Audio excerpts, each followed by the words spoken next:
friends, welcome to the All Canadian Reptile Girl with me, Annalise. Today we will be talking about one of the most popular pet snake species. These snakes are just behind ball pythons as the #1 most common pet snake. But as much as I love ball pythons, remember, everybody's best buddy Monty is my favorite after all. I think that this species, hands down, is the best species to have as a pet snake, especially for brand new keepers. They are extremely gentle, very hardy, and easy to care for, and they usually don't get to a size that would be intimidating for many reptile enthusiasts. And on top of that, they are absolutely gorgeous too, with dozens and dozens and dozens and dozens and dozens and dozens of beautiful morphs. And today I have 3 examples to share with you. Let's meet my corn snakes!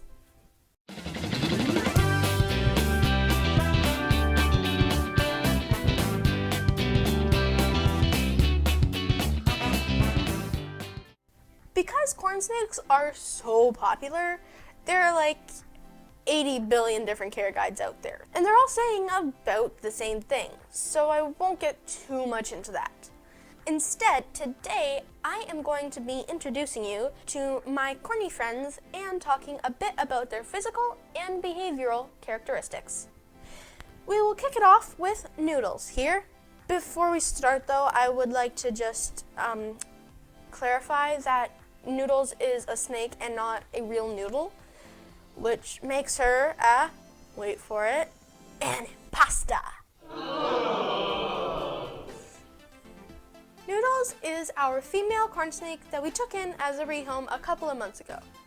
She's probably about 1.5 years old now and very sweet. She looks pretty similar to what a wild corn snake would look like, but because she is hypomelanistic, she's missing a lot of the black pigment that would be in the normal morph. This should not be confused with albino, which is missing all of the black and gray pigment entirely and just shades of red and yellow. You can see with Noodles here that she actually has some gray pigment on her stomach, sides, and around these big marks on her back, which are called saddles. Corn snakes are a type of rat snake that live in southeastern US. They typically range from 3 to 5 feet long, and as with most species, females who need to produce and lay eggs get much bigger than males. They have this cryptic reddish color that helps them blend into the leaf litter. They are non-venomous constrictors that feed on frogs, lizards, and bugs when young, and then mice, rats, and even small birds when they get to adulthood. There are a couple of stories as to how corn snakes got their name. Some think that it's because their stomach looks like flint corn, and others say that it is because they are often found in cornfields or grain bins hunting for mice and rats. Either way, these guys are extremely beneficial to us as they have a voracious appetite and do lots to keep the pest rodent populations down. As helpful as these amazing snakes are, their interactions with humans doesn't always go well. You see, not only do corn snakes blend in with the leaf litter, they also mimic the pattern of a more dangerous relative, the copperhead, which is a venomous viper that lives within most of the corn snake's range. A harmless species that mimics a dangerous one is called Batesian mimicry, and is usually a great strategy.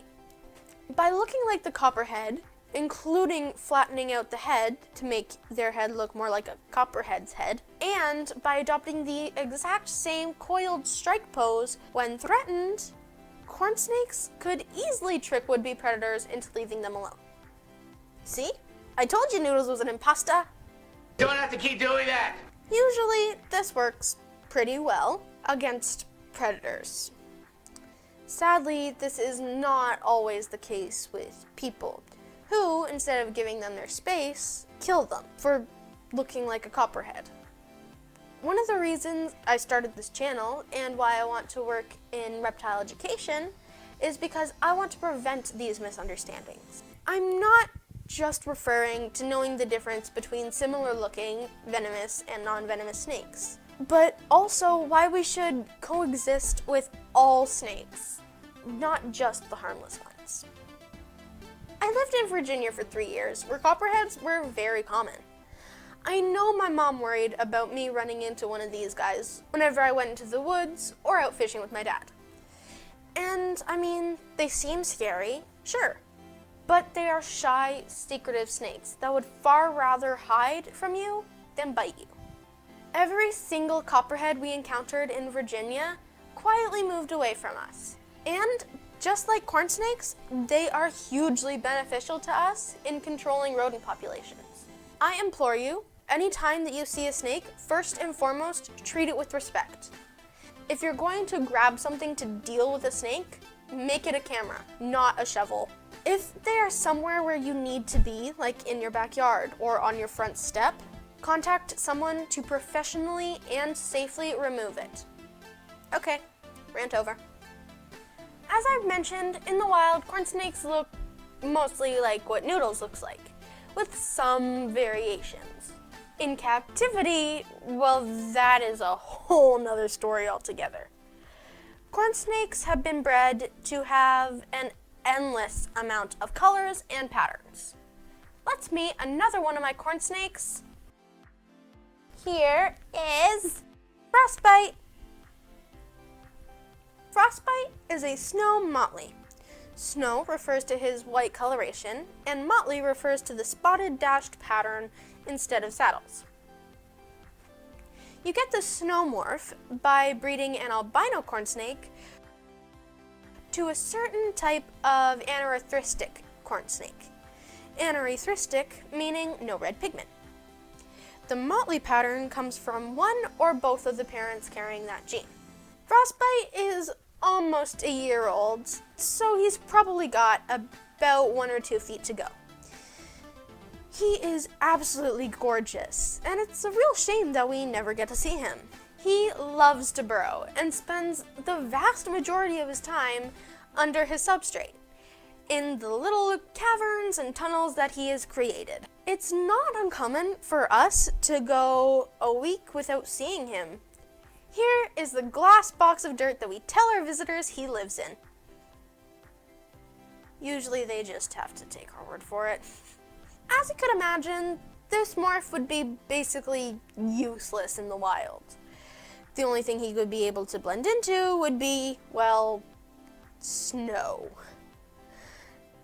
Which, as a southern US species, is just not the norm. A snake like this would be gobbled up by a predator pretty quickly. The reason that wild corn snakes look nothing like this is that it's the best way for them to survive, based on their location, behavior, etc. And genetic mutations, like how you would create morphs like frostbites here, aren't really favorable to their survival in the wild.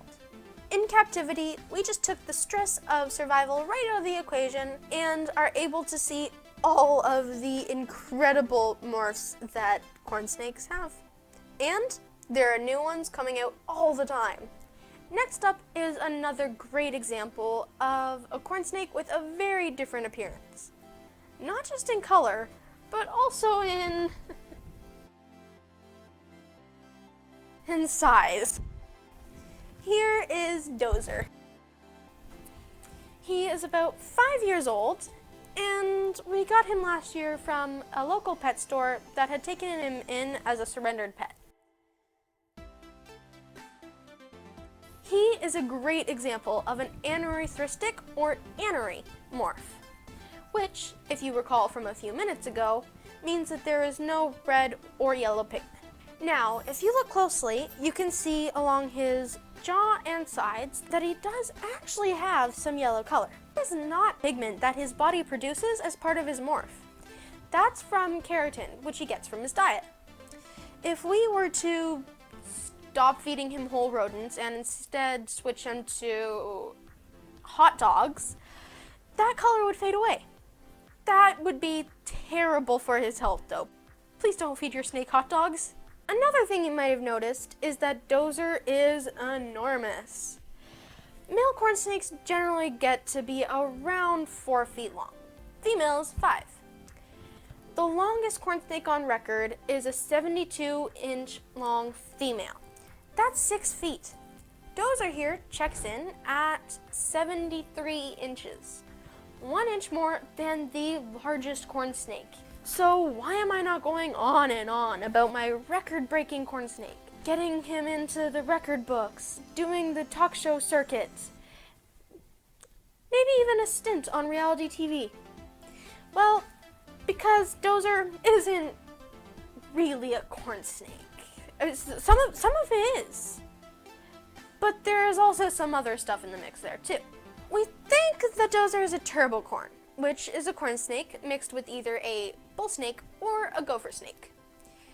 There are a few clues that lead us to believe this. First, again, he's enormous. Second, corn snakes are generally pretty smooth, without much of a keeled scale, which is the middle of the scale is raised. While not as rough as a bull snake, Dozer does have a more distinct keel on his scales than other corn snakes do. Third is his neck. Regular corn snakes' necks taper very narrowly toward the head. Dozer has a much broader neck. Basically, if he was a human, his shoulders would start at his ears. Lastly, he's a bit of a chatty Cathy. He's been pretty quiet with us today, but usually you would hear him huffing and hissing.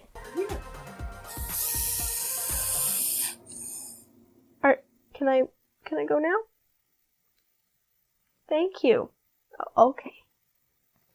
Corn snakes can huff or hiss a little bit, but bull snakes are actually known for their vocalization.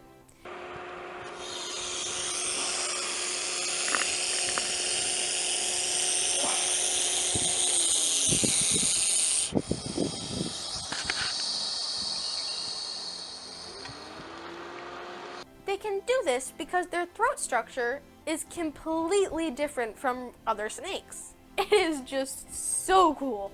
Because corn snakes, gopher snakes, and bull snakes are all rat snakes, they can easily interbreed. It's generally thought that you should avoid this type of interbreeding. It may lead to genetic issues for the snake or could even affect its health. And sometimes a hybrid is passed off as a normal snake of one species, like Dozer was. This is why we will probably never breed Dozer to any ladies. He'll just be our special little freak of nature. So we've seen some great examples of how my 3 corns illustrate the physical differences between corn snakes. They also display a great range of personalities. Corn snakes are known for their docile nature, and that is true for all of my corn snakes. But there is a distinct personality for each of them. I'll start with Noodles. I would say that she has the typical corn snake personality. She's kind of shy in her enclosure, but she's still quite gentle. And then once you get her out, she's still pretty laid back and equally enjoys exploring or curling up in my pocket or up my sleeve. Frostbite is certainly more of a recluse and prefers to be left alone. In his tank, he is by far the sassiest snake we have. He is not afraid to give us a bunch of tail buzzes and even coil up for a strike, which he never follows through with. It's all for show. But once he's out of his tank, he's friendly, active, and curious. Dozer is, well, let me start off by saying that I have some impressive and confident snakes. I have Hobbs the Macklets python, who is over 7 feet long. I have Tassara the Dumeral's boa, who is almost 6 feet, and by far the heaviest snake we have. Even everybody's best buddy Monty, who, at 4'8", is pretty beefy for a male ball python. They are all well socialized, confident, assertive snakes that are very, very comfortable out of their enclosure. And Dozer, he makes them all look like frightened kittens in a thunderstorm. Dozer is by far the most confident and even-tempered snake I have. Nothing upsets him, nothing scares him, and he's stubborn, so nothing stops him. When Dozer is out, he owns the room. He is never hiding, he is always active, unless he doesn't want to be, and he does what he wants.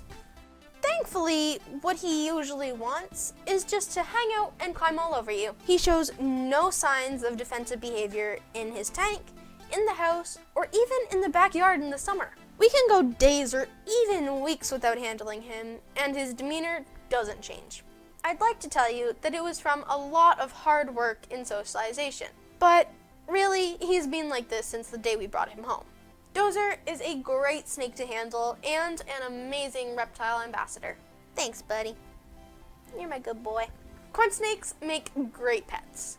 They can thrive in a broad range of temperatures and humidity, so they are just super easy to care for. They have a ton of individuality, but all share the same docile nature. And, of course, they are just gorgeous. I think everyone should have one, or 3, or 10. Dad?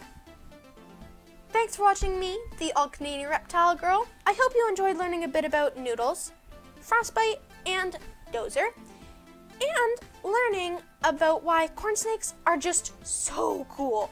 Please don't forget to check out my other videos and my Instagram, which my mom helps me run because there are some really weird people out there.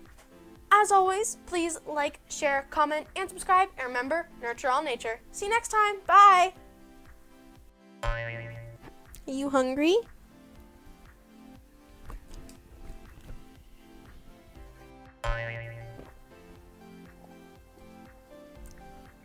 Oh, it's so good.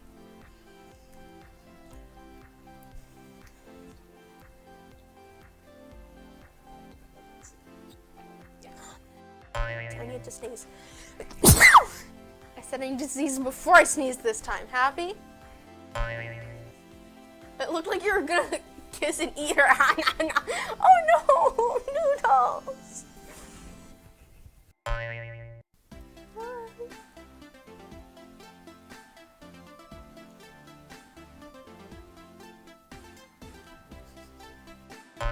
Every single copperhead that we saw in Virginia moved quietly away from us. Whoa, wait.